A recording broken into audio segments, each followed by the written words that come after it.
Walifika hapa kushuhudia kisa kisicho cha kawaida, yaani mti umekatwa kwa siku 2 mtawalia, lakini bado umekataa kusalimu amri. Wenyeji wanasema kuwa mti huu ulioko katika shule ya msingi ya Kimilili lazima una mazinga ombwe fulani. Mwanzo ulipandwa hapa mnamo mwaka 1936, eneo ambalo pia lilikuwa na msikiti.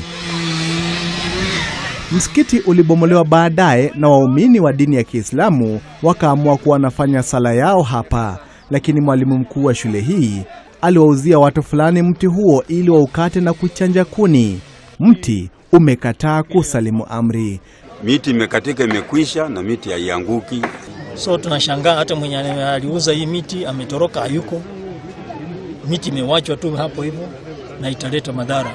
Licha ya wakataji kutumia ujanja wote, ikiwa ni pamoja na kuvuruta kwa kutumia trakta, matokeo yamekuwa ya kuvunja moyo. Mwenye aliuza hiyo miti ndiye aende kawa alileta shida bila kuchuliza Waislamu wenyewe, lakini miti ni ya Waislamu. Wao wenye wamehusika kukata hii miti wakuje tuongee, tuone vile tunaweza sisi Waislamu tutolee, tuombe dua. Tumuelezee Mwenyezi Mungu ajilie miti yangu kwa sababu yeye ndiye mwenye uwezo.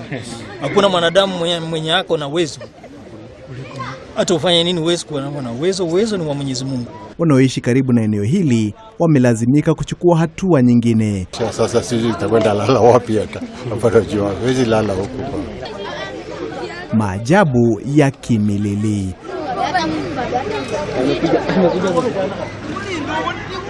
Franklin Macharia, K24, saa 1.